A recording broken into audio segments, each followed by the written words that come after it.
Nick, wonderful, a very good night. Many very good mentions of your outstanding book. This was a labour of love, but it was also a highly professional piece of work. Now, how do you balance those? Well, I think passion drives everything. I mean, you can do anything you want to if you're passionate about it. I think for me, this was a journey of discovery as much as anything else. I didn't want to come to conclusions about my grandfather's role at Jutland without actually knowing what I'm talking about. So primarily, this was about finding out who the man was, what he stood for, and what actually really happened at Jutland, and what was so controversial after the battle. It's a very complicated story to tell. I mean, it really is the twists and turns of the battle, confusing for those at the time, so unravelling all that, a big challenge. Yes, but I think that in my mind, the biggest challenge here was a communication challenge. Because I think what's absolutely essential, or what was essential in my mind, was that we pass this history on to a younger generation. So much of the focus that I had was not necessarily in the book, it was actually on the digital side. The animation, the site, the animations for the exhibitions, all those sides. And to be honest, we're going to end the year with close on 1 million views of the animation. But that's phenomenal. And I think the commentary that I get back on it is incredibly heartening and very encouraging. Specific on the battle, one historian said to me, it's very bad luck if you're forced to fight a battle in the North Sea at that time of year. Your visibility is already reduced, and then of course in those days, smoke from ship's funnels, smoke when the battle starts and so on. A very complicated battle for anyone to handle under any circumstances.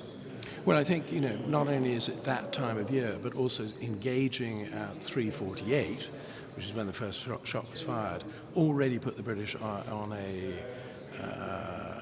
in a difficult position, because they really had to sort of come to a conclusion fast. The fact of the matter was that the Room 40 information that was sent through right at the beginning was misleading. It meant that my grandfather was actually conserving fuel, not thinking that the German battle fleet was on the water. Well, that situation changed very dramatically at about 4:40, when Goodenough in the Southamptons finally saw here were 16 German dreadnoughts steaming very fast, 60 miles up behind Hipper. And at that point, everybody finally realized, okay, this is maybe the day.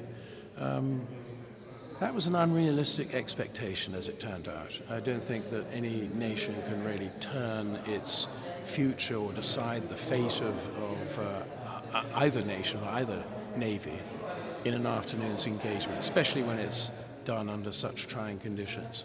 So late in the day, chemical smoke screens, lingering cordite clouds in front of the guns, and visibility on the North Sea, as you know. I mean, one moment it's stretching out 20,000 yards, and 4 minutes later it's socked into 2,000. It's incredibly variable, very, very difficult.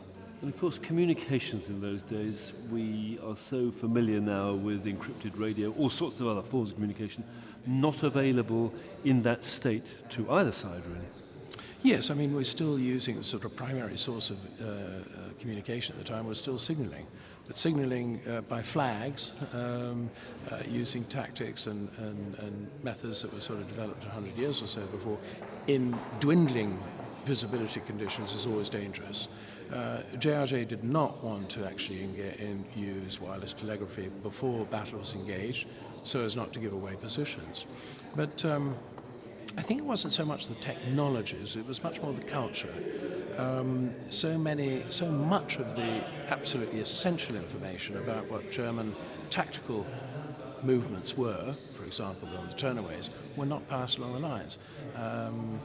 Reporting commanders felt that JRJ or Jellicoe, knew exactly and saw exactly what they saw. It was a terrible mistake. Now, maybe I should lay that blame on his doorstep and say that's something that he should have instilled in his commanders, that information is absolutely paramount in those conditions. Looking back now at the book and looking at what you've found, did you find that it was a trajectory where your views of your grandfather and indeed of the whole battle changed? Did it reinforce what you knew? Did it amplify? What is the abiding effect of the immense amount of work you put into it? Well, to be very honest, I mean, when I started writing the book, I had very little knowledge about what the battle really was, or who my grandfather really was. I knew I had a certain name, but I didn't know really what was behind it. So first and foremost, it actually gave me that knowledge base. I think then what I wanted to try and put into the book was balance. And it was balance not only between the British and German accounts, but also within the British accounts. I think what has been so damaging and has not given great value is that the hunt for scapegoats immediately after the battle actually chased the individuals, the personalities. It didn't look at so much the systems or the technologies or the tactics. Those were the more important things, but those were the things that were politically quite difficult to communicate if you were going to use this in a political way. So much of the debate about Jutland over the last 100 years has been a highly politicized debate. It's really rewarding and I think very satisfying to me that 100 years after this battle, not only have we discovered a whole new range of information through the archaeology that Innes and Gert Norman Anderson were responsible for, but we've also managed to reach a point where I think we have a more balanced point of view, not only what Jutland meant tactically, but much more importantly, what it meant strategically when one looked at this battle 6 months to 1 year after it was played out. Extraordinary record of events, though. Congratulations. Thank you very much.